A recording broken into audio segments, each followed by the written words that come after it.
Hola, muy buenas tardes a todos, queridas autoridades, colegiados presentes, invitados, invitadas, tanto de Tatiana Camps como del colegio. Agradecer también la familia de Tatiana que está acá presente y en nombre de todos le damos la más cordial bienvenida en nombre del Colegio de Ingenieros y del Consejo Zonal Metropolitano, quien organizó este evento hoy día en honor al lanzamiento del libro de Tatiana Camps.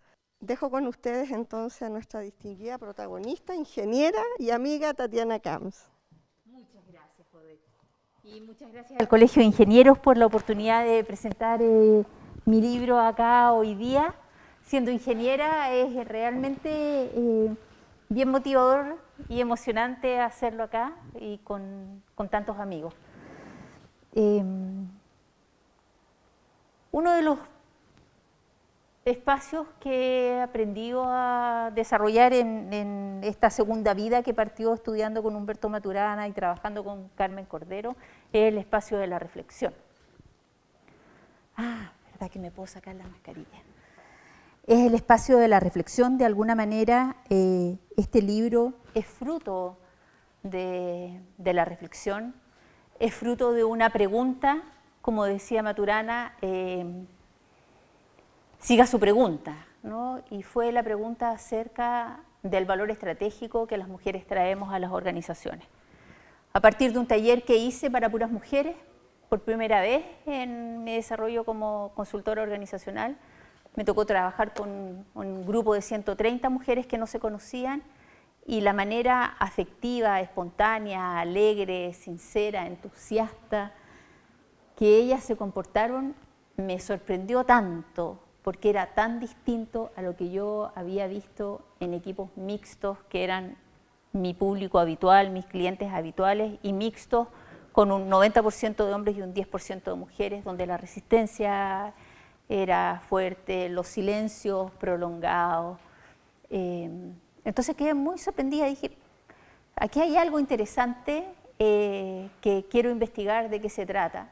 No es verdad, la investigación partió después, partió como una pregunta que se me quedó instalada y me aparecía una y otra vez hasta que me decidí a ir a entrevistar mujeres en posiciones de liderazgo. Entonces, entre el 2016 y el 2018, entrevisté aproximadamente a 40 mujeres líderes, mujeres de la academia, mujeres del mundo de las empresas, abogadas, ingenieras, también sociólogas. Entrevisté después en una segunda etapa, ya en la pandemia. En diciembre del año pasado tuve una crisis. Dije, mi libro quedó desactualizado. Todo lo que yo voy a decir acá ya está pasando en el mundo, ¿qué hago? Y vi que estaban pasando muchas cosas en el cine con las mujeres. Y entonces empecé a entrevistar a hartas mujeres relacionadas con el cine, directoras de cine, productoras de cine, porque el arte como vanguardia de los procesos sociales, y ahí me di cuenta que en realidad yo estaba siendo demasiado optimista. Había un cambio, pero no era tan grande.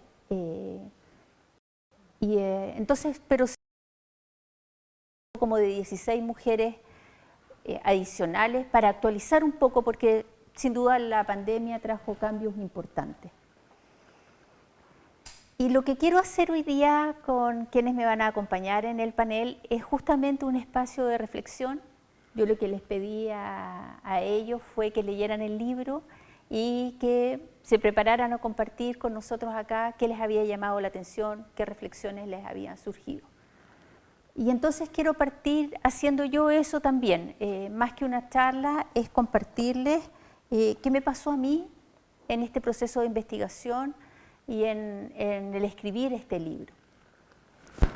Me pasó darme cuenta que el lugar donde estamos las mujeres hoy día, que es un lugar que nosotras sentimos como de desventaja, que no nos es natural estar en los espacios de poder, que no nos es natural estar en los espacios de liderazgo, tiene una historia, tiene una cultura que llegamos hasta el día de hoy y que para poder entender lo que yo había encontrado en la investigación acerca del liderazgo femenino, teníamos que poner un contexto histórico-cultural.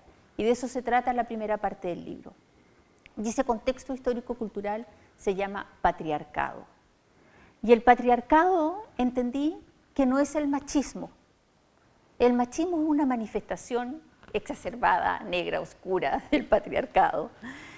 Pero el patriarcado es la cultura en la que vivimos todos nosotros, yo también soy parte de ella, y yo me muevo como una persona perteneciente a la cultura patriarcal, donde hay roles establecidos, donde hay ciertas cosas que se esperan de las mujeres, de los hombres. Y entonces me fue súper interesante porque aparecí yo para mí misma como un actor protagonista con la posibilidad de ser protagonista en este cambio, ¿no? Nunca he andado por la vida de víctima, pero dejar de pensar en un machismo que está allá afuera y en una cultura patriarcal de la que yo soy parte, me dio un giro, me puso en otro lugar, que es un lugar de mayor bienestar, de más energía, más empática y también como más esperanzada. Me pasó algo interesante también en el pensarme como estudiante de ingeniería. En el libro, este recorrido histórico-cultural no solamente va a la historia, sino que también va a distintos ámbitos del ser humano, uno de ellos la ciencia. Fui a mirar cómo se ha desarrollado la ciencia, por qué tenemos esta valoración extrema de la objetividad, de lo concreto en la ciencia y cómo eso tiene que ver con una presencia masculina mayoritaria en la ciencia y cómo la incorporación de mujeres ahí ha traído cambios. Y entonces, leyendo eso me di cuenta que en mi ser estudiante de ingeniería yo no recuerdo haber recibido discriminaciones de parte de mis compañeros.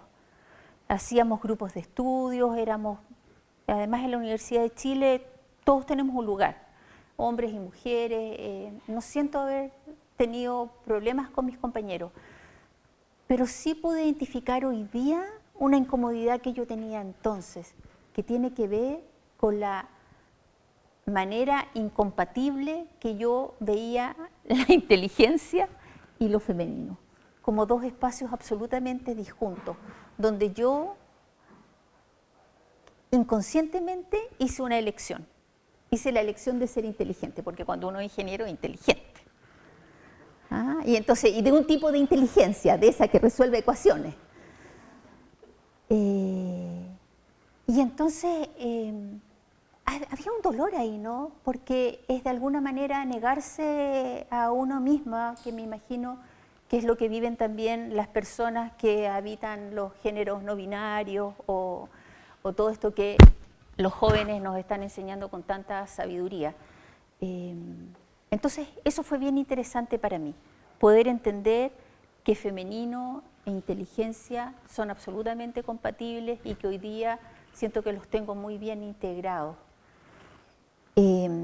También me apareció una reflexión, que es la reflexión, varias, pero una que quiero traer aquí ahora, es la reflexión a cómo generamos espacio para lo femenino en las organizaciones.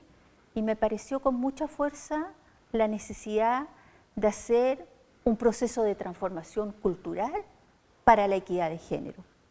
Y cómo a su vez la equidad de género significa un proceso de transformación cultural.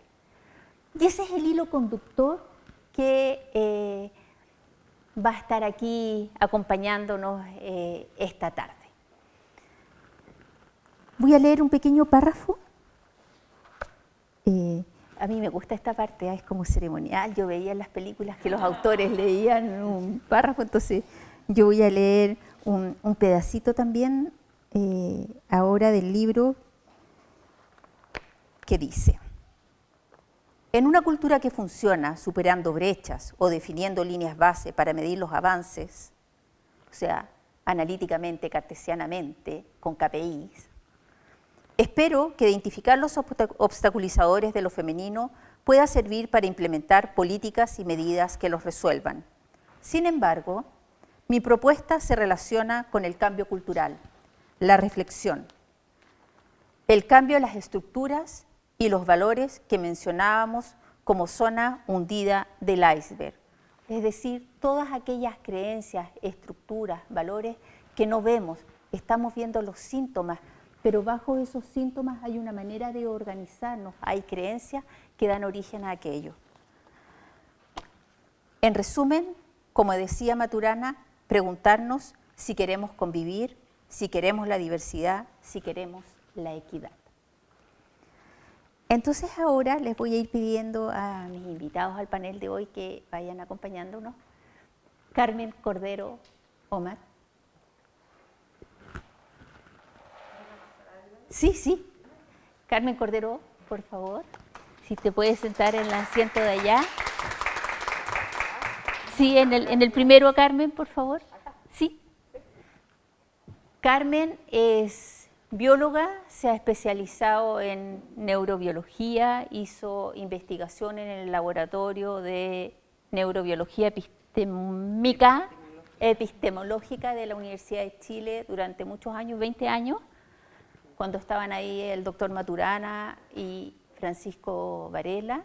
Se ha especializado en particular en entender cuál es la mecánica de acción de las emociones en los seres vivos y en los seres humanos en particular, y a partir de ello desarrolló el método de integración cognitivo-corporal. Tuve el honor de encontrarme con Carmen cuando decidí dedicarme a la consultoría y ella me invitó a que trabajáramos juntas, así que fue mi maestra en consultoría y en muchos otros ámbitos de la vida. Conversé recurrentemente con ella mientras escribía este libro, también fue una de las mujeres que entrevisté, así que muchas gracias, Carmen, por estar aquí hoy día. Y a ti gracias y a todos por estar aquí compartiendo este maravilloso trabajo que es de verdad una entrega para todos. Gracias. Así que gracias. Francisco Martínez, por favor. Francisco Martínez, que ya me dio permiso para que se me salga el pancho, es decano de la Facultad de Ciencias Físicas y Matemáticas de la Universidad de Chile, decano de la escuela, como decimos los ingenieros de la Chile. Si no abordamos la equidad de género desde la educación y desde la educación de espacios tan masculinizados como la ingeniería, va a ser difícil avanzar. Es fundamental en un proceso de transformación cultural. Y me pareció particularmente interesante lo que está haciendo la Universidad de Chile, que ha desarrollado un proceso de equidad de género con transformación cultural y ha avanzado particularmente en dos escuelas, en la facultad que Pancho lidera y en la Escuela de Sociología. Muchas gracias, Pancho, por estar aquí hoy día. Muchas gracias por el honor de esta invitación. Freddy Ponce.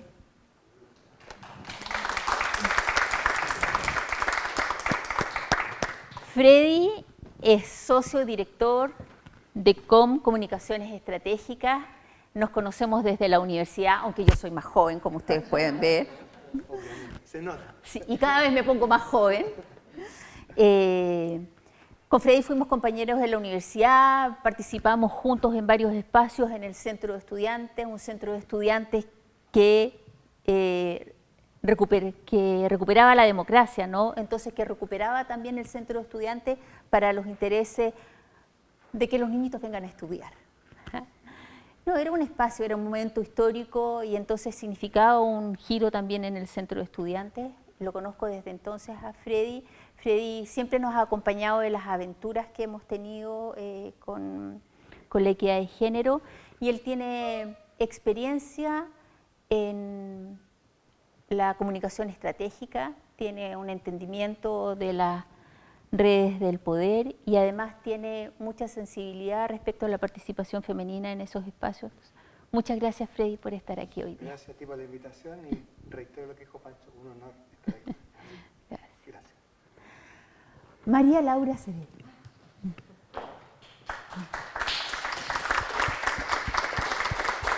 María Laura es directora ejecutiva de finanzas en Fluor, es una gran empresa de ingeniería. Con María Laura nos conocimos hace poquito, sincrónicamente, justo para yo poder invitarla a este evento y ella generosamente y en un acto de absoluta confianza aceptó mi invitación. Me interesó invitar a María Laura por su experiencia en altos ejecutivos, en cargos ejecutivos, en cargos directivos, en una industria altamente masculinizada, de alto impacto en la sociedad además. Y en nuestra conversación apareció un tema que a mí también me resulta muy interesante, que tiene que ver con la pregunta, lo voy a dejar. Si las mujeres necesitamos sobreadaptarnos para estar en esos lugares. Conversamos de eso la primera vez que nos conocimos con Laura. Muchas gracias, Laura, por estar aquí. Gracias. Gracias a ti, muchas gracias. Bueno, terminadas las presentaciones, Carmen, te quiero pedir que por favor, si puedes comentarnos a todos acá, ¿qué te llamó la atención del libro? ¿Qué reflexiones te abrió? Me llamó la atención el entrelazamiento de disciplinas que haces para ir llegando desde la antropología, desde la psicología, desde la biología y desde la ingeniería también, ¿no? A poder plasmar, ¿no es cierto?, un modo de vida, mostrando esta historicidad, digamos, de dónde viene, que para mí es absolutamente fundamental, ¿no? Porque de alguna manera me parece fundamental entender que lo femenino, que lo masculino, están en un individuo, que no son las mujeres, que no son los hombres. Entonces, comulgo mucho contigo y es parte también de mi propósito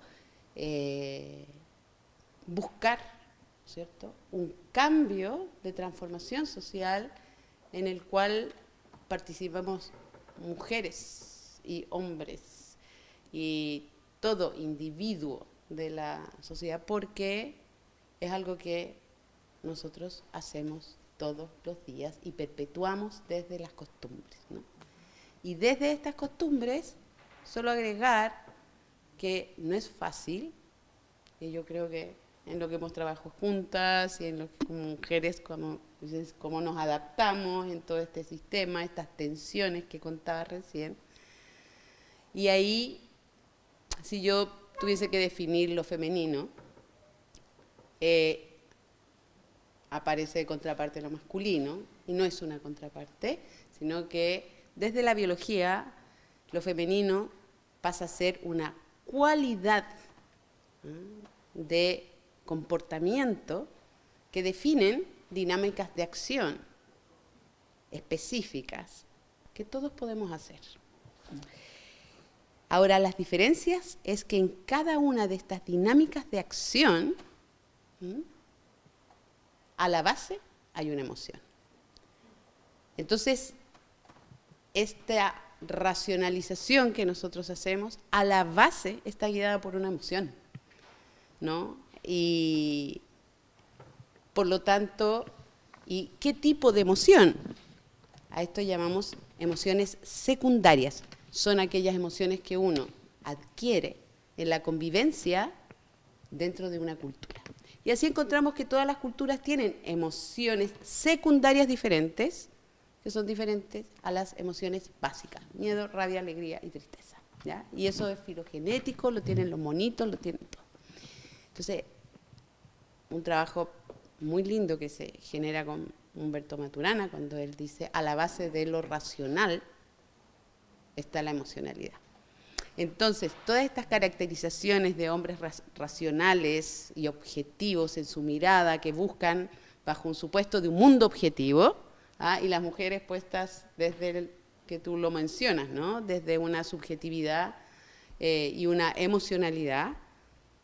Nuevamente vuelvo, todos emocionamos, es como emocionamos, y que este cambio transformacional requiere de que nosotros abordemos un proceso transformacional individual y colectivo que a la base tiene el desafío de cambiar un modo de relacionarse que implica cambiar una biología.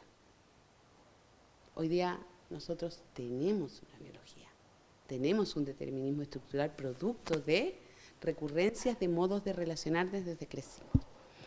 Entonces, ni siquiera podemos darnos cuenta que lo hacemos, pero la emoción base en lo automático opera. Y el cambio ahí, por ejemplo, como madres, como criamos. Y ahí recuerdo a Lola Hoffman cuando ella decía, cuidado con salir con banderas, porque primero hay que mirar que el que está sentado en el verger y al que se le ponen las pantuflas, decía ella, eso va a ser muy difícil de sacar. Algo cotidiano, simple, que tiene que ver con un modo de emocionar.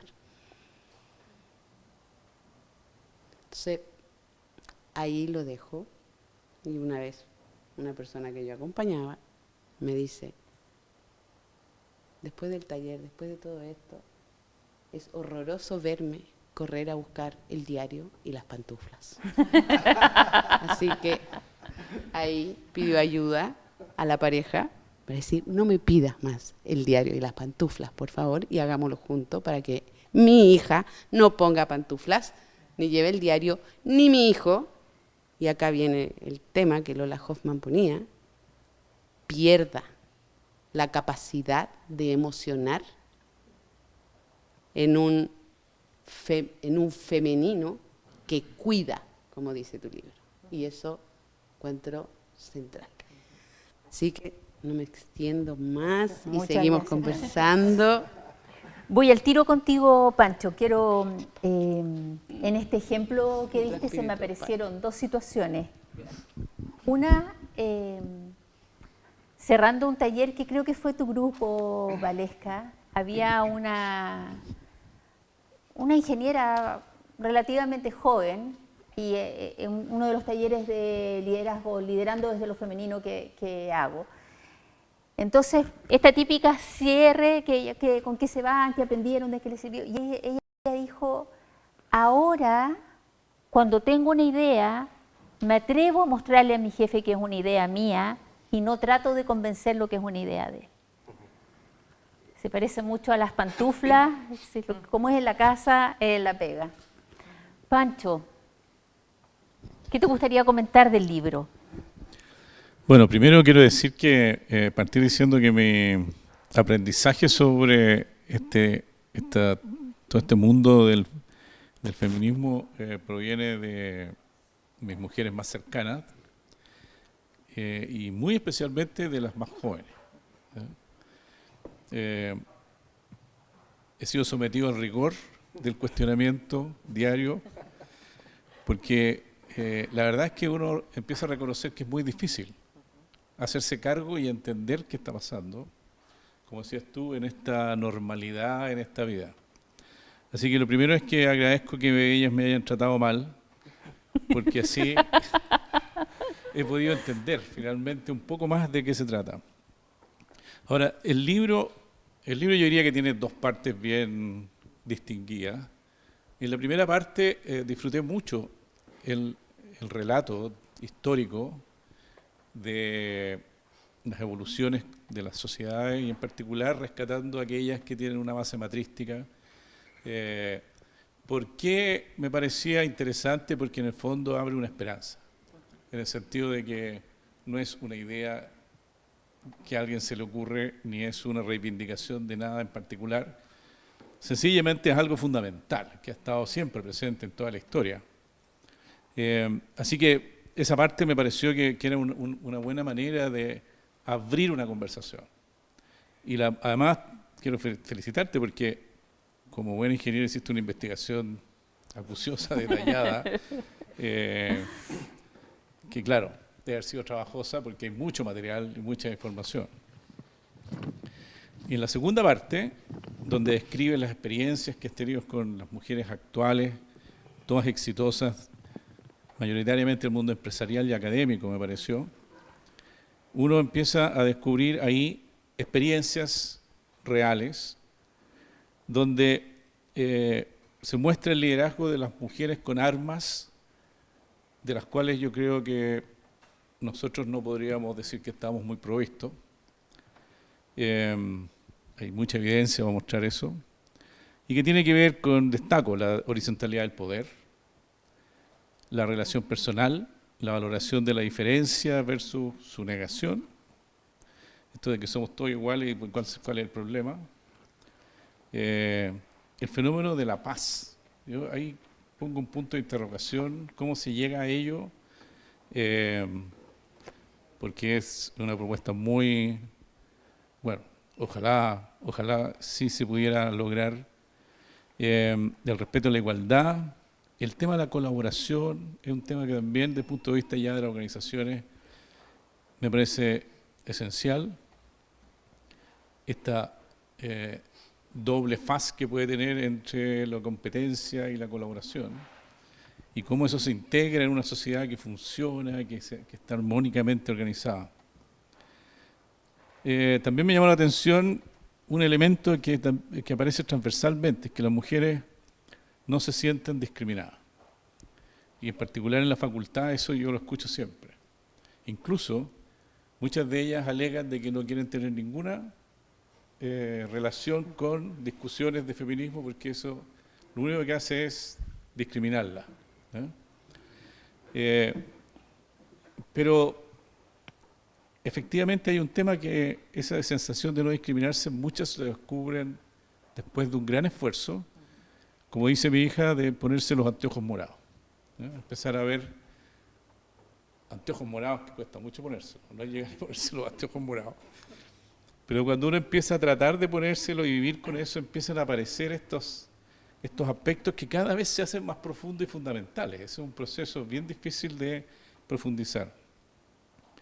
Y eso revela la dificultad de aceptar el matriarcado, el patriarcado.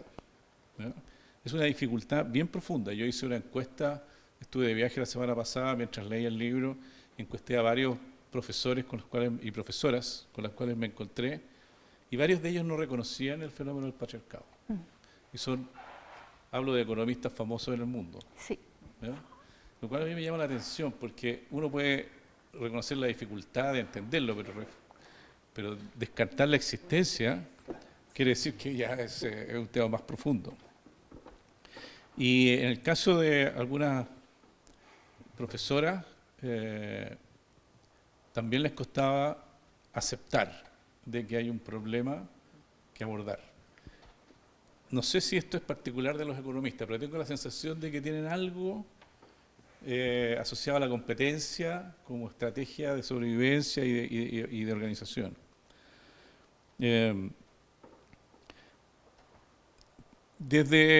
Así como haciendo un análisis del libro más general, yo podría decir que aparece una primera fase en la humanidad que se escribe en el libro, que tiene que ver con el existir, el sobrevivir, donde ahí, bueno, a mí me gustó mucho el libro de Harari, cómo describe también todo este proceso, pequeñas comunidades sobreviviendo, sin estas divisiones de género, ni siquiera funciones muy claras.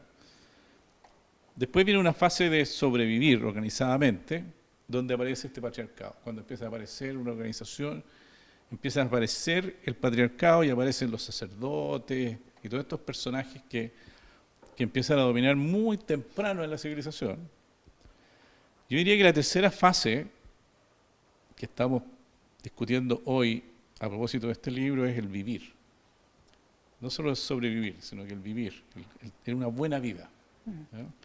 Y ahí aparece la colaboración, el depatriarcalizar nuestra sociedad, que además se suma en este momento con una revolución tecnológica. Eso quería ponerlo también en la escena, que hay una transformación doble, que a lo mejor ayuda a liberar estos roles, el que tengamos una revolución tecnológica. Así que yo por lo menos pienso de que este es un tema bien fundamental y que creo que le debemos a la juventud, como tú decías, esa fuerza para ponerlo sin claudicar, sin pedir perdón, que es como se hacen las revoluciones, si no uno no puede andar pidiendo perdón ni pidiendo permiso. Así que quiero agradecerte el libro por eso, que es una contribución, sobre todo en un mundo que es menos reactivo a estos procesos, como es el mundo de la industria, de las empresas, incluso de la academia, ¿no? En la universidad tenemos una savia propia de revolución, así que eso no nos falta, Sí. pero no sé si el otro... Las chiquillas universitarias nos dieron un buen empujón hace un par de años, ¿no? Uy, Pancho, hay hartas cosas que mencionaste que me gatillan comentarios. Quiero detenerme en dos, que son las sociedades matrísticas y la economía. Las sociedades matrísticas son, yo las conocí a través de Humberto Maturana, son sociedades que existieron hace mucho tiempo, pero que también existen hoy día, que están organizadas de manera equitativa entre hombres y mujeres. No hay jerarquía, pero sí las líderes son mujeres y la manera en que estas mujeres entienden el liderazgo es como una responsabilidad con sus comunidades. No lo entienden como un privilegio, no lo entienden como una posición superior, sienten que hay una responsabilidad con sus comunidades. Y a mí lo que me esperanzó, igual como te pasó a ti, que hubo entre el 7000 y el 3500 antes de Cristo, 3500 años de culturas matrísticas pacíficas, donde hombres y mujeres colaboraban por igual, donde tampoco había jerarquías económicas. Entonces a mí me pasa que digo, si una vez lo hicimos, podríamos volver a hacerlo. Y las economistas, a medida que iba leyendo, en un inicio yo no tenía planeado incorporar un capítulo acerca de las economistas, ¿no? Pero se me fue armando lo mismo que a ti, como, o sea, hoy día seguimos funcionando, estudiando la economía de hace 60 años. Yo hago clases en la Escuela de Ingeniería Industrial de la Diego Portales y me duele el corazón ver... Bueno, además yo misma lo que les estoy enseñando está quedando desactualizado en el momento que se lo estoy enseñando, es una desesperación, pero en particular cómo las mujeres economistas, al igual que las mujeres de muchas otras disciplinas, al incorporarse, trajeron nuevas miradas, nuevas distinciones. Se levantaron del escritorio, se atrevieron a abandonar la teoría económica y ir a terreno a ver si esta cosa funcionaba, y ir haciendo ajustes. Me acuerdo que vi por ahí un entrevistado que decía el libro, y decía, pueden ver más de eso en mi libro. Sí, es bien interesante cómo también hay una cosa de género en la manera de abordar la economía. Muchas gracias, Pancho. Freddy.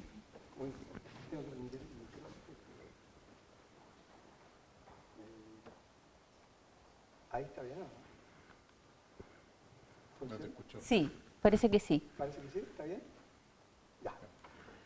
Oye, Tati, yo voy a hacer una cosa distinta. Ya. A mí me pasó que cuando la Tati me invitó a esta hermosa actividad, yo primero que sentí un honor de esta invitación, pero desde que empecé a leer el libro, empecé a pensar qué es lo que iba a hacer. Entonces, ¿qué es lo que iba a decir? Y leía, y el libro no se lee. La verdad que quienes no lo han leído, los invito a leerlo, porque se devora. Es un libro que uno lo lee así, con mucha pasión. Es un libro que pasa muchas cosas. Entonces, a mí me pasó que partí diciendo, no, voy a contar una anécdota, voy a referirme a un capítulo, voy a hacer un listado de cosas, voy a destacar algo que me haya llamado la atención. Y la verdad es que voy a hacer lo que tú me enseñaste en el libro. Voy a hablar de lo que sentí cuando leí el libro. Voy a hacer otra cosa. Y hago esto porque básicamente creo que todos deberíamos tener este libro como libro cabecera. Me parece que es un... No está funcionando el micrófono. Yo pregunté. Me parece que debiésemos tener este libro como un libro de cabecera, porque no es solo que tenga... O sea, hasta las referencias bibliográficas son entretenidas. Los que hemos hecho tesis y cosas, sabemos que eso es difícil. Y uno empieza a leer y te encantas con lo que estás leyendo. Entonces, y eso es difícil y se logra en un libro que combina experiencia, desarrollo, argumentación científica. Y quiero destacar una cosa que me emocionó mucho, porque así como tú hablas de las sociedades matrísticas, hay cosas que será por mi profunda creencia en lo evolutivo, pero cuando hablaban de los primates en el libro, ¿no? Y de las diferencias entre los chimpancés, y todavía no sé cómo se dice, si bonobo, bonobo o bonobo. ¿no? Bonobos. Bonobos, ¿ya? Entre los bonobos, los chimpancés y los bonobos. Es súper interesante porque además, no solo que uno eran carnívoros y los otros vegetarianos, sino que además, eso es lo que tú nos mencionas en una parte del libro, sino que además la forma de resolver las cosas que tenían. Entonces, yo los invito a los que están acá, a los que nos están viendo, que lo lean, porque la verdad es que es tan interesante. Es un libro, no me había pasado hace mucho rato, de un libro que uno lo lee y no dan ganas de terminar de leerlo, de dejarlo, sino que hasta que uno termina. Y eso es muy interesante. Y quiero poner un punto, y ahí voy a traer una experiencia personal en esto, porque a mí me pasa que en mi casa, con una madre profesora y un padre que ambos trabajaron mucho y nos hacían hacer parte, las cosas de la casa no eran de hombre o de mujer, eran de la casa.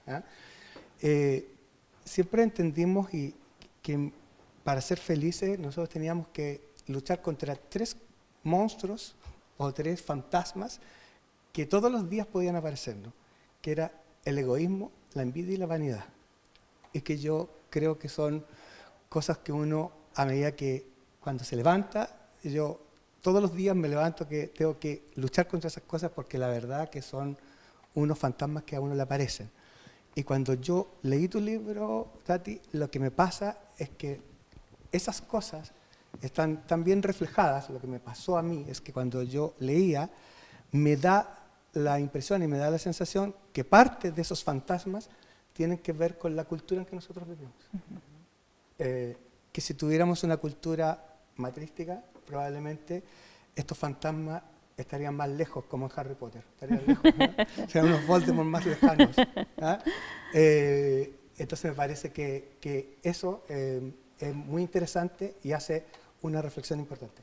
Yo quiero dejarlo hasta aquí porque quería hablar de eso, de las emociones, de lo que sentí cuando leí el libro y no dejen de leerlo porque la verdad es que se devora, no se lee, se devora. Muchas gracias, Freddy. Fue una delicia invitar a Freddy porque se puso tan contento cuando lo invité que yo dije, qué bueno. O sea, no fue, déjame revisar mi agenda, no. Estaba tan contento, fue muy, muy cariñosa la recepción. Y me encanta que hables de lo que sentiste, porque en esta cultura patriarcal, donde tenemos puesta como las emociones y los sentimientos en lo femenino, de alguna manera se lo tenemos prohibido a los hombres. Yo veo que eso es algo que también necesita, o sea, la equidad de género no es solo para las mujeres, es para los hombres y las mujeres, porque los hombres y mujeres emocionamos por igual, ¿cierto, Carmen? Y entonces cuando golpeo la mesa, estoy emocionando lo mismo que cuando lloro a moco tendido. Así que muchas gracias, Freddy. María Laura. Bueno, creo que me robaron varias de las... La próxima vengo primera. Dale. Bueno, muchas gracias de nuevo por estar acá. La verdad que para mí es un honor. A mí me encantó el libro, como te lo dije, me encantó y me pasó algo que hacía rato que no me pasaba con un libro, que es que cuando terminé de leerlo dije, esto lo podría haber escrito yo. Es muy patudo lo mío, porque la verdad que no podría haber escrito ni la primera página, pero me era tan cercano, tan clara, tan asertiva las ideas que pareciera como que me hubieran leído la mente, como que alguien revolvió en mi cabeza, alguien con talento y conocimiento, obviamente, y estaban ahí todas estas ideas. Comparto con lo que decía respecto al hilo conductor, creo que eso en mí operó como las piezas de un rompecabezas y decir el famoso momento, wow, por eso estamos como estamos. O sea, el hilo de cómo venimos en la historia moderna, el tema del patriarcado, cómo los hombres siempre han sido los protagonistas y las mujeres teniendo parte fundamental, hemos sido esposas, madres, amantes, hijas, pero nunca la actriz principal de la historia. Bueno, yo leyendo historiadores, una vez escuché que decían que la historia en general la cuentan los vencedores, ¿no? Y a los hombres son los que en general ganan, solos. Las mujeres compartimos el triunfo y creo que ahí está un poco el por qué no aparecemos demasiado en la historia. La mujer tiene más el papel de soporte, de apoyo, de cuidado, que tú también lo describes en el libro. Y bueno, también sentí como en algún momento rabia, ¿no? Como el tema del destrato, el destrato hacia las mentes brillantes, a las científicas, a las economistas, a las mujeres desconocidas que tanto hicieron y que yo siempre en mi foro íntimo me pregunto, ¿quién se acordará de ellas, no? Más allá de la familia. ¿Habrá alguien más que piense en todas las que vinieron antes y fueron preparando, creo que la sociedad para este momento? Creo que este es un momento súper crucial en el que estamos. Y hablando de este momento, creo que a nivel mundial estamos en un momento de, bueno, pandemia, crisis, depresión, cambio climático, países en constante tensión y no solo a nivel mundial, acá en Chile ni que hablar. ¿Qué tan necesarias son esas habilidades de liderazgo que están ahí descritas, ¿no? ¿Qué tan necesario es la empatía, el aunar voluntades, el llegar a acuerdos, el tener esa visión sistémica? Yo siempre lo llamé ver el todo. Las mujeres vemos el todo. Los hombres se enfocan, y está bien el enfoque, pero una mujer entra y a uno le preguntan qué está pasando ahí atrás y la mujer sabe qué está pasando ahí atrás. Y sabe qué está haciendo el hijo y sabe qué están haciendo todos. Eso en muchos momentos creo que es un plus muy importante y en otros quizás nos falta la focalización, ¿no? Siempre debería ser un mix. Pero cuando leía el libro decía que qué importante es poner todo esto en papel, qué importante es dejarlo por escrito, dejar las palabras para que las lean, para que todos lo vean, porque lo que está escrito, las palabras que están puestas ahí en el libro, creo que preceden hechos, creo que es un factor fundamental para el impulso que necesitamos para los cambios que son tan necesarios hacer. Bueno, afortunadamente, y como tú lo mencionas, creo que las mujeres hemos ido sacando la voz últimamente, primero tímidamente, a veces a los gritos, pero bueno, creo que hay que dejar escapar la ira y la rabia para que después aflore la razón y es importante ser escuchadas, no tan solo oídas, pero escuchadas, y creo que esta es una muy buena manera de hacerlo. Bueno, en mí el libro me movilizó mucho y lo agradezco. Estoy en una etapa, no llamemos edad, una etapa de la vida, no nos metamos con edades, en que realmente busco las cosas que me movilizan y esto fue súper movilizador porque encontré, además de encontrarme reflejada, encontré historias y pensamientos y experiencias de personas que son totalmente ajenas, que no conozco, pero que los hice propios, eran propios. Eso me había pasado. En algún momento todo eso me pasó. Y es fuerte leerlo, es fuerte darse cuenta. Así que bueno, para no aleatearnos más, me encantó el libro, te felicito de todo corazón. Creo que eso es lo necesario para generar cambios. Ojalá que podamos seguir ayudando a que las nuevas generaciones, y no las no tan nuevas, nosotros, seguir impulsando y generando cambios para lograr una sociedad mucho más igualitaria, equitativa, empática, que es lo que tanto necesitamos. Así que muchas gracias. Gracias, Laura. Y en este verse reflejada, bueno, empezó a aparecer esto cuando yo fui entrevistando a mujeres, ¿no? Que iba apareciendo una recurrencia y aunque algunas empezaban entusiasmadas de hablar de lo femenino, otras no querían por ningún motivo hablarlo porque se iban a desprestigiar, otras encontraban que no nos convenía hablar de lo femenino porque las mujeres nos hemos ganado el derecho a ser distintas y algunas no somos femeninas. Tenían distintas posiciones las entrevistadas, Pero a pesar de eso, aparecía una recurrencia que tenía que ver con esto que, bueno, ahí Carmen tuvimos. Yo estuve bien enredada con esto de las habilidades, ¿ah? Primero porque todas se me mezclaban con todas, me costaba mucho separar unas de otras y le pedí harta ayuda a la Carmen en eso, a entenderme. Y conversando con ella dije, entonces de lo que estamos hablando es del valor del vínculo, de la calidad de las relaciones. Y llevo 5 años estudiando este tema para algo tan simple. Eso es todo lo que tengo que decir en el libro. Y fue como un momento difícil, ¿no? Porque como tendemos a desvalorizar lo obvio y es tan rico. Y ahí, Carmen, la pregunta que te mandé mientras tú andabas de viaje, ¿no? Porque ha sido interesante esto de estar dando entrevistas del libro porque me hacen preguntas bien reflexivas y respondiendo una de esas preguntas se me empezó a aparecer, o quizás se me empezó a aparecer antes, no sé, la idea de lo femenino como una propiedad emergente de los sistemas. Porque poner a una mujer en una organización no permite que todas estas cualidades de las que estamos hablando aparezcan. Todas esas propiedades no están en todas las mujeres y no son exclusivas de las mujeres, pero sí en la medida que empiezan a llegar varias mujeres a una organización, empiezan a pasar con cosas como que los viejos del campamento empiezan a cambiarse la ropa, a bañarse más seguido, a decir menos garabatos, empiezan a saludarse, empieza a transformarse. ¿Te hace sentido esto de lo femenino como una propiedad emergente del sistema? ¿Cómo le damos espacio a lo femenino en las organizaciones?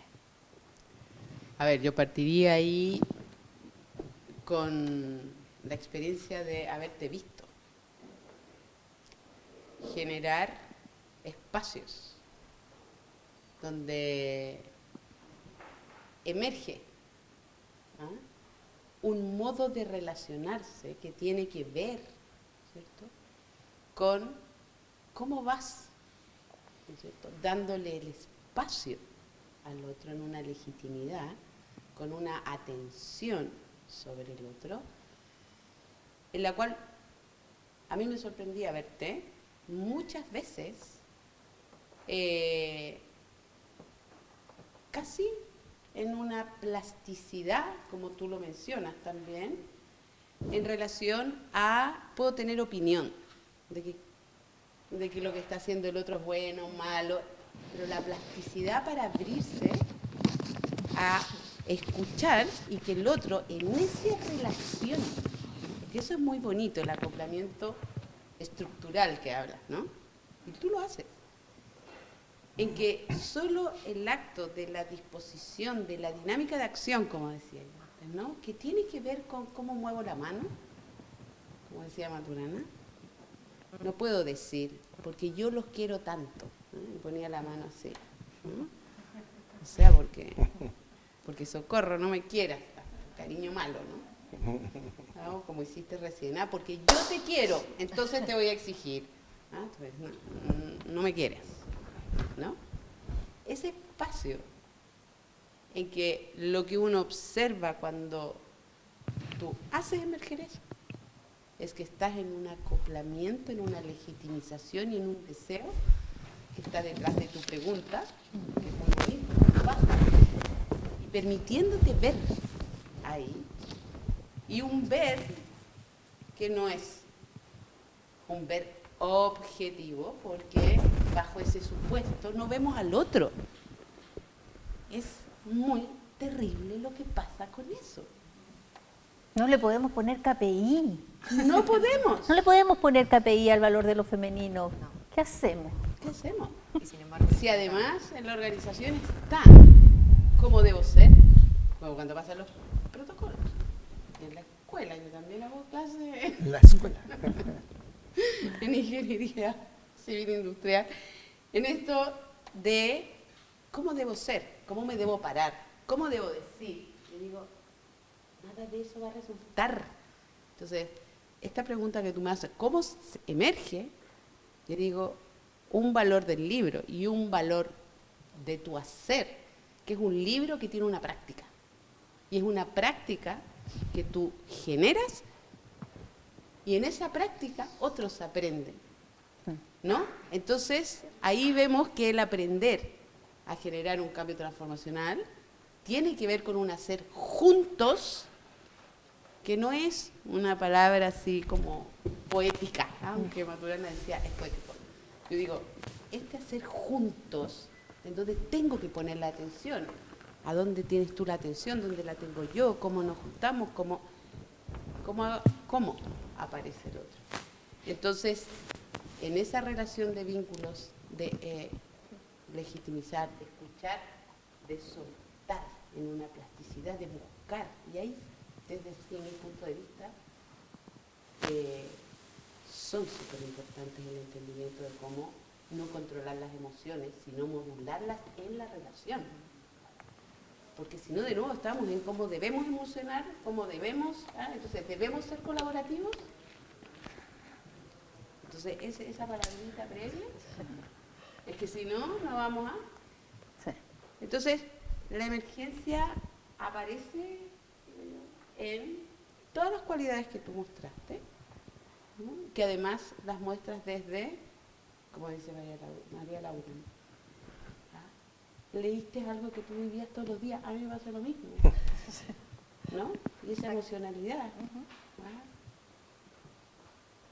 Y tú, Francisco, dices, oye, mi hija me tiene en esto y me hace emocionar, me cuestiona, hace un acoplamiento conmigo y también hace aparecer otro espacio tú, ¿no? Que a lo mejor no conozco el patriarcado, pero tampoco conozco cómo yo hago eso, porque es tan transversal, normalizado. Entonces, yo creo que es fundamental el tema de no quedarse en la palabra de legitimización, sino observar los juicios internos de cada uno. ¿Por qué? Porque están en todos. O sea, partiendo por uno, para poder conocer cómo me pasa a mí y mirar cómo le pasa al otro, y que están bonitas las conversaciones que escribes, porque la conversación de la entrevista hace que la persona a la cual entrevistes se dé cuenta. Digo, eso es de oro. Ese momento era muy lindo. Porque el libro lleva la práctica. Por eso es un libro que es un aporte a una transformación, no solo a una reflexión en términos de generar un discurso racional con una lógica matrística. ¿Me entiendes eso? Hay muchos libros editados con una lógica matrística. La aplicación de eso es lo problemático. Y creo que tú tienes un saber, una aplicación, y estás generando colectivos que están dispuestos a aprender eso, no porque te estén creyendo, sino porque tú le devuelves la autonomía de darse cuenta que están negando algo que les hace sufrir, y que en la medida en que lo legitimizo, me libero y puedo legitimizar a otro, y puedo, que este punto para mí es súper relevante, sacar a los hombres como los responsables de este sufrimiento. Somos de a dos, nos hacemos de a dos, nos complementamos de a dos, hacemos como madres, como decía antes, hijos e hijas patriarcales, ¿no? Y ese cambio de sentimiento, yo creo que todas las personas que han trabajado contigo, y el libro lo refleja. Muchas gracias, Carmen. Ha sido bien bonito en realidad en las conversaciones, en estas primeras conversaciones que he tenido con las personas que han leído el libro, el mismo testimonio que traen ustedes, ¿no? Como de verse reflejada, como de tener que detenerse a reflexionar. Así que muchas gracias. Y entonces sí, es verdad, la equidad de género con transformación cultural, sin transformación cultural. No, es como tratar de meter una pieza redonda en un hoyito cuadrado, no hay caso. Francisco, ¿cómo ha sido este proceso de equidad de género con transformación cultural en la Facultad de Ciencias Físicas y Matemáticas, la Escuela de Ingeniería, donde hay no solo mayoría de estudiantes hombres, sino que también mayoría de académicos hombres, ¿no? ¿Qué ha significado? ¿Qué han hecho? ¿Qué les ha pasado? Mira, en primer lugar yo creo que ha sido un proceso tremendamente interesante y complejo a la vez. Yo creo que la bandera que está primero por delante es esta bandera de igualdad, de equidad, ¿no? Que es una muy buena bandera, porque es relativamente fácil hacer la comparación relativa de lo que hacen uno, lo que me toca hacer a mí, etcétera, y ahí empieza a aparecer una lista de cosas que hay que tratar, etcétera. Es una tarea infinita, la verdad. Pero se puede hacer cosas, se pueden construir espacios diferentes. Y ahí la parte dolorosa de todo esto es que aparece, el dolor aparece, ¿no? El maltrato, el abuso, el desconocimiento y también el desacreditar a las personas porque salen a reclamar sus derechos, ¿no? Derechos que por lo demás nunca se le han reconocido claramente, sino que más bien es una situación que emerge. Entonces, esto emerge de una lucha de mujeres muy aguerridas, ¿no? Curiosamente a mí me llamó la atención que surgiera en la facultad con tanta fuerza, porque es una facultad súper masculinizada. Sí. Yo desde que llegué a la universidad, a la facultad, me llamó la atención eso, el grado de masculinización que tiene, y como estudiante estoy diciendo, ¿no? Y surge, quizás por esa gran distancia con lo femenino, que hace más evidente, quizás por eso, pero no fue para nada traumático el decir esto hay que hacer. Hay que hacer algo contundente. Y no fue tan traumático porque, sobre todo profesoras, pero las estudiantes también, pero a la vez profesoras le dio mucha fuerza. Es decir, esto tiene que ser una dirección, que es lo más alto que se puede tener como organización y no como una parte de una oficina, etc. Así que yo le saco, no sé si decir el sombrero en este caso, tendría que decir. Porque es increíble la cantidad de cosas que uno tiene asociados a la masculinidad. Ellas fueron la fuerza. ¿Y cómo emerge? Por esa fuerza de convicción y de lucha nomás, ¿no? Y empieza a emerger en todas partes. Pero tiene una faceta complicada que es este dolor que empieza a surgir y uno empieza a ver que hay mucho dolor en muchas partes, ¿no? Mucha injusticia escondida y ni siquiera reconocida muchas veces por las propias víctimas, ¿no? Sí. Y empieza a surgir esto y tuvimos que pasar de una oficina de 3 abogados a como 15 para tratar esta gran cantidad de problemas que empezaron a surgir. Y la universidad tuvo que instalar también capacidades nuevas, etcétera. Pero yo pienso que eso solo da cuenta de la profundidad del problema, ¿no? De que esto no va a ser fácil. Y también tuvimos casos de situaciones que resultaban evidentemente muy injustas, ¿no? Porque en esta vorágine de sacar temas y mostrar con el dedo situaciones, habían situaciones que había que evaluarlas bien, porque es muy difícil identificarlas cuando son acusaciones. Pero ya hay un aprendizaje, ¿eh? Hay un aprendizaje, incluso creo que las mujeres en la facultad se sienten mucho más empoderadas. Supongo ¿Y que los hombres? ¿Qué ha pasado con los hombres, Pancho? Yo creo que los hombres en general, yo diría que es una situación así como de un poco de estudiante, de entender un poco, ¿no? De tratar de entender qué tan profundo es, cómo yo lo puedo hacer ver, cómo yo lo puedo reconocer. porque además el cuestionamiento es re fuerte, ¿no? A las personas en su vida íntima, en su vida familiar, en la relación con los hijos, las hijas, o sea, con todo el mundo al final, con toda la sociedad. Y es un poquito agobiante porque uno siente que no sabe cómo abordarlo, y eso, de alguna manera, la reacción que yo he visto es, bueno, esto es más bien un deber ser, esto tiene que ocurrir y tenemos que aprender un poco. Entonces, la palabra soy estudiante en este tema es como la más recurrente, ¿no? Se me viene a la mente, muchas veces cuando trabajamos con organizaciones, ¿cierto, Carmen? Está esta cosa como que es un problema cultural, es la cultura de la organización, así como que es algo que está allá en un lugar lejano y donde no hay nada que hacer. Pero Maturana tenía una definición de cultura bien práctica, que es el entrelazamiento de haceres y emocionarios que comparte una comunidad. Entonces, cuando uno empieza a cambiar los haceres, las prácticas, los protocolos, empieza a cambiar la cultura y empieza a moverse la emoción. Entonces, hay algo bien concreto, práctico, analítico por donde partir, que es cómo se hace. Si la cultura no es tan... Solo quiero agregar una cosa. Yo decía que esto empezó por el tema de la justicia, ¿cierto? De los temas de justicia.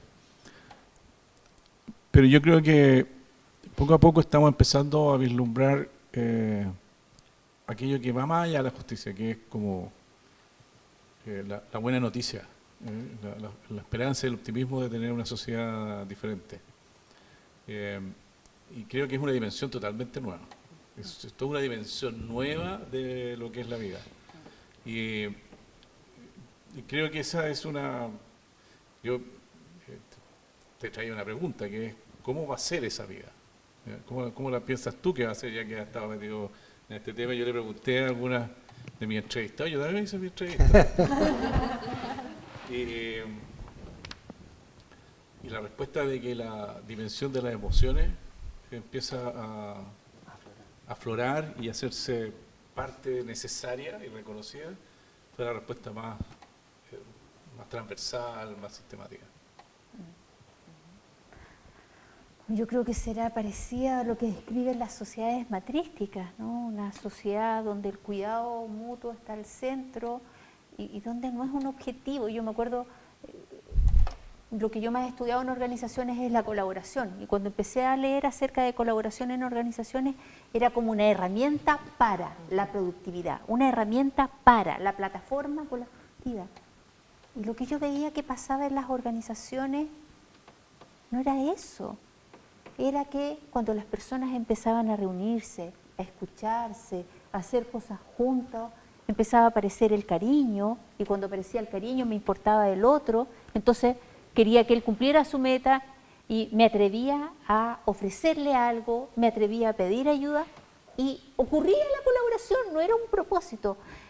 Y yo creo que un poco eso es lo que yo creo que es, o sea, entender como algo que no todo es meta, sino que también como por el círculo se llega y se llega sosteniblemente, para ponerlo en lenguaje organizacional, ¿no? Eso creo. Lo último que voy a decir es que yo siempre he estado de acuerdo con las cuotas, ¿no? Creo que ese mecanismo es para impulsar, es como una energía que hay que meter. ¿Puedes contar un poco, Francisco, de la experiencia en la Escuela de Ingeniería? Tengo que pedir que sea breve por honrar el tiempo, pero yo siempre lo menciono. Ustedes tienen un mecanismo que no es exactamente cuotas, pero hay una preferencia ahí en la selección. Bueno, nosotros tenemos algunos mecanismos, como por ejemplo que hay un programa para contratar mujeres que no tienen los hombres, que pueden entrar, ser seleccionadas y ser enviadas a estudiar el posgrado, y eso no existe para los hombres. Ese programa no existe para los hombres. Después tenemos una condición de que a igualdad de condiciones se prefiere una mujer. También de que para contratar académicas cuando contratamos académicos o académicas, buscamos que hayan mujeres en la lista, ¿no? Hemos hecho paridad en varias instancias de gobierno. El decanato es paritario, las comisiones son paritarias, No siempre se logra, porque como son menos mujeres, al final las mujeres terminan trabajando el doble, tienen que estar en todas estas actividades. Así que a veces hemos tenido que perdonarnos un poco estos objetivos, porque si no son muy exigentes. ¿Te ha tocado tener que poner una mujer que no esté preparada en un lugar para cumplir cuotas? No creo que exista ese caso tampoco. No pasa, las cuotas no significa que mujeres mediocres van a quedar a cargo, eso no pasa. Gracias. Tenía que decirlo, perdón. Freddy, en la investigación y también en RedMat, la Red de Mujeres de Alta Dirección en la que participamos, me doy cuenta que yo nunca pienso en el poder, nunca leo de poder, nunca converso de poder. En RedMat no hablamos de poder. Escuché justamente en la Escuela de Ingeniería, a partir de una conversación acerca de postularse a decano de una mujer, una académica que no quería postularse porque quería ir a otro cargo. Entonces, no es que no tiene ambición. ¿Cómo no tiene ambición? Parece que el otro cargo le hace más sentido con lo que ella quiere hacer, pero eso no es tener ambición. ¿Cómo ves tú la relación de las mujeres con el poder, la manera en que las mujeres habitan el poder, lo entienden, lo abordan, qué las motiva? Bueno, sí, mira, yo quisiera bajar este punto a lo que es el poder político. ¿Ya? Me gustaría hacer esa bajada porque creo que tenemos hartas miradas empresariales, gerenciales. Y quiero partir con una anécdota, porque cuando leí tu libro se me pasaron unas cosas así, mira, esto era lo que pasaba, ¿no? Cuando en los partidos políticos, transversalmente, ¿no? Se habla de mujeres en política, mujeres en poder, dice, pero si antes se hablaba y se decía, pero si no hay mujeres dispuestas a ser diputadas. Y por otro lado, había muchas mujeres en los cargos más bien territoriales, en los comunales, en las comunas. Y ahí a uno le cae todo el sentido del mundo lo que tú dices, de que el sentido del cuidado, del estar cerca de su casa, hace que ellas sí les guste la política. A todos, hombres y mujeres, podemos estar en política, pero nos hace más sentido, como tú lo dices en el libro, ocupar un cargo político que esté más cerca de mi casa y donde yo pueda compatibilizar el ejercicio de la política con el cuidado de la familia. Y yo quiero decir en eso que hay un gran mérito de la pandemia, que la pandemia logró en todos los partidos políticos que por fin se usara el Zoom, el Google Meet y todas esas otras cosas, el Teams, para poder hacer reuniones. Y cuando tú ves desde la UDI al Partido Comunista que la gente se conecta a las reuniones de sus partidos, es una participación mucho más paritaria de lo que era antes. Porque las reuniones antes eran en la sede de los partidos, en Antero Vara, en el centro, en Suecia, donde las reuniones eran a las 7 de la tarde y terminaban a las 11 de la noche. Y donde era un club de toys. Era un club de toys. Eso es lo que era. Y por eso que a mí me hizo mucho sentido cuando tú lo mencionabas, y por eso que hace mucho sentido, y ahí comparto con lo que dice Pancho, la ley de cuotas. Pero yo decir una cosa, a mí me tocó por razones de la vida estar en la primera vez que se aplicó la ley de cuotas, y la cosa era así, pues, los partidos políticos hacían el listado de sus candidatos, estoy diciendo bien, candidatos, ¿no? Entonces, una vez que estaban los candidatos, decía, bueno, nos faltan mujeres. Entonces, ya, a ver, acá no hay ni una posibilidad, entonces ya pongamos una candidata acá, otra acá, acá, y cumplimos la cuota. ¿Ah? Y eso era la ley de cuotas, en la primera vez que se aplicó. Y resulta que a las mujeres no les fue tan mal, les empezó a ir bien, y empezaron a estar. Entonces ya las empezaron a mirar, ya ahora aparecen candidatas y ya no es solo cumplir la cuota, es ocupar espacios. Entonces yo yo ahí ratifico eso, que lo que dice Pancho, la ley de cuotas es un gran incentivo, un gran impulso a la participación y a la selección de buenos cuadros y a equiparar un poco la cancha, que está totalmente desnivelada, totalmente desnivelada. Y eso hace, y aquí quiero ser un poquito más preciso en la respuesta, Tati, es lo siguiente, y eso hace que en general la participación en el poder político de la mujer es una participación muy masculinizada por lo mismo. ¿Ah? Porque por los horarios de las reuniones, por las formas de las relaciones, por los actores que están y por lo que tú llamas la cultura, que lleva muchos años en esta cosa. Y a medida que se incorporan mujeres en política, cambia el tono de hacer las cosas. Y a mí me parece que la demostración más genuina de esto es la Convención Constitucional, que paritariamente está elegida. Esto yo se lo comentábamos con algunos clientes míos, decía, oye, mira, si esto fuera Suecia, Finlandia, Noruega, que tú amanece el diario el día siguiente de la elección de la convención, dice, elegiste una convención paritaria para modificar la Constitución por una vía institucional, donde la mitad son hombres, la otra mitad son mujeres, hay representación de pueblos indígenas, estaría todo el mundo aplaudiendo. En Chile nos preocupamos. En Chile nos preocupamos. En Chile planteamos las luces de alerta. A mí me parece que lo que está ahí, más allá de las razonables diferencias que hay y que tienen que haber, es un ejercicio muy sano de lo que está haciendo la política. Y yo creo que ha ido permeando y va a tener buenos resultados. Esa es mi esperanza. Muchas gracias, Freddy. María Laura. Entrevistando a las mujeres me encontré con esto de yo siempre he estudiado con hombres, yo trabajo con hombres, soy una más, ¿no? Y después en la conversación, como decía Carmen, aparecía esta reflexión de, ¿sabes qué? Sí, en realidad hubo un momento en que me adapté a lo que había y me enfermé. Y hoy día que ya estoy aquí en este cargo, lo puedo hacer a mi manera y es distinta.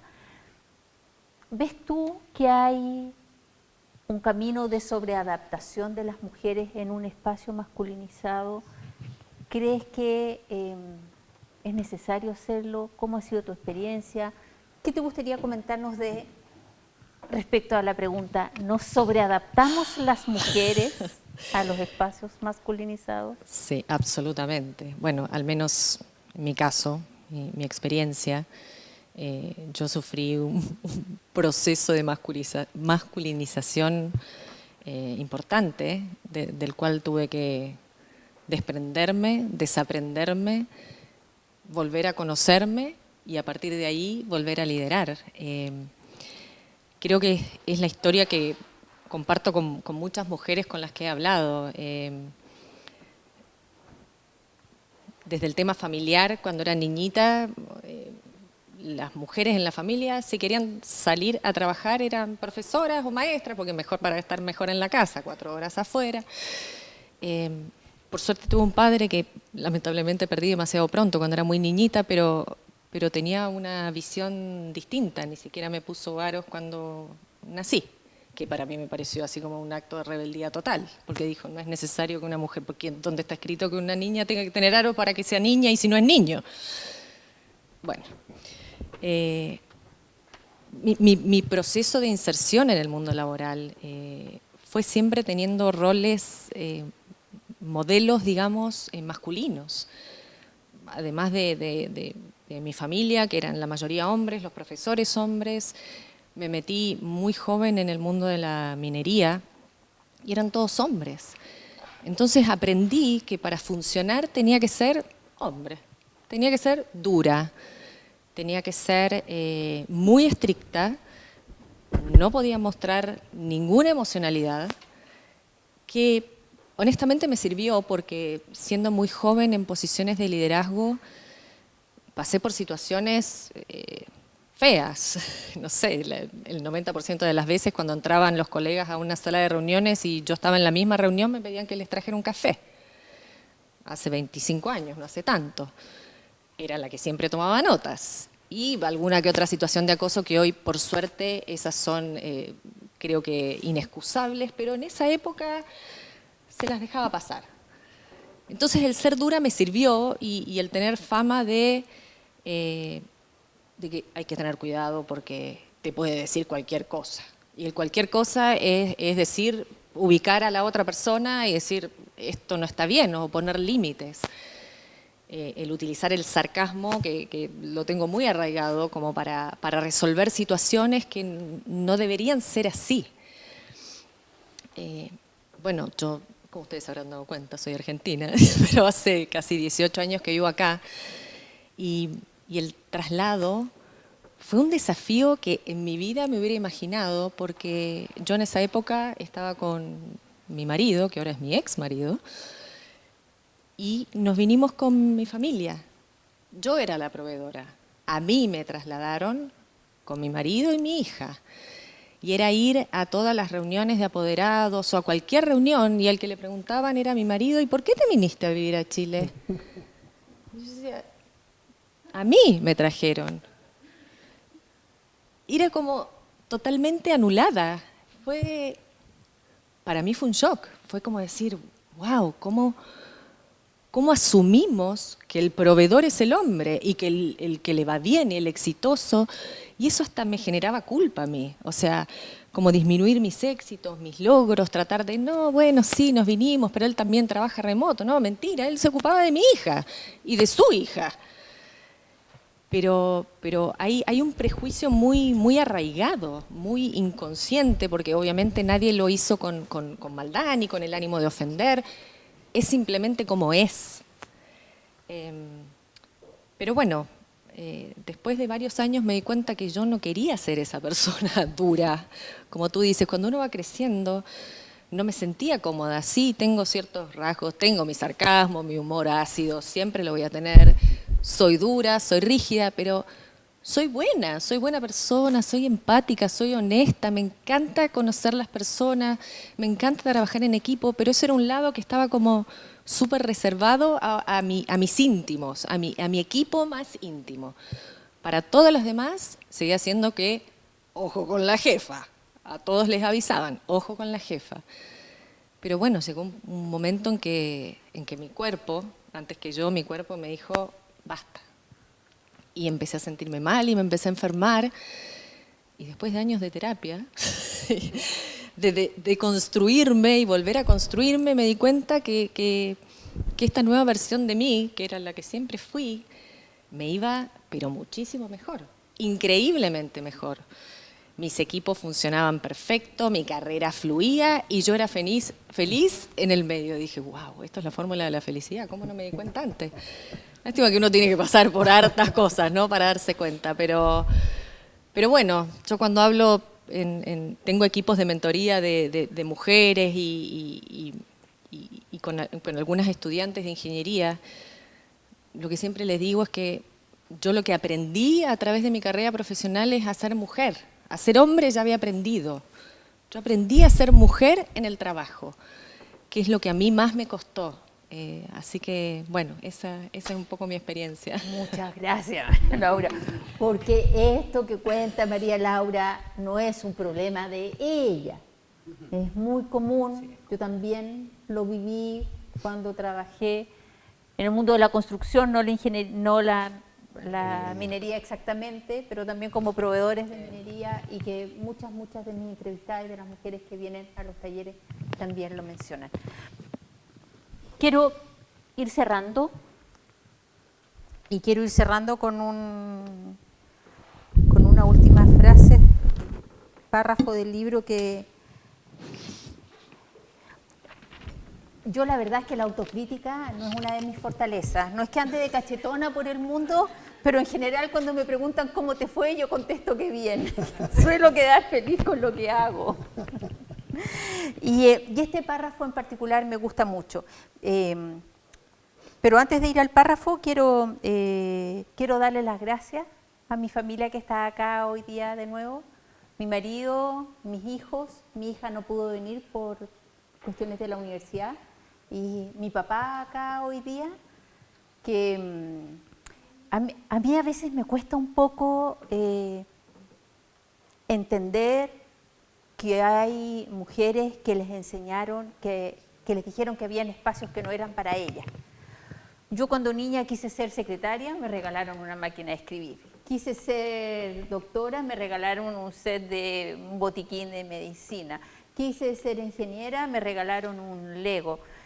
Siempre mi familia y particularmente mi papá me ha apoyado y ha confiado, y yo siempre sentí que podía hacer lo que quisiera.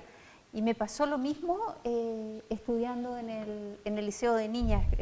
Esto me parece interesante, perdón que me alargue un poquito. Yo estudié en el Carmela Carvajal de Prat, que es uno de los liceos de niñas emblemáticos, ¿no? Pero ahí nunca nos dijeron, ustedes son las mejores, como les dicen a los institutanos. Pero nuestros profesores creían plenamente en nosotras. Estábamos ahí para la universidad, para hacer lo que quisiéramos, y hicimos lo que quisimos. Entonces, eso me resulta bien interesante. No me di cuenta en ese momento, pero con el libro me ha ido apareciendo. Bueno, para cerrar, quiero leer este párrafo. Dice: la cualidad fundamental de lo femenino, que es su operar sistémico, el percibirse como parte de una red de relaciones significativas, es justamente esta manera sistémica de ser en el mundo lo que genera la capacidad transformadora de lo femenino, que a su vez es el valor estratégico que las mujeres traen a las organizaciones. Muchas gracias a todos por estar aquí.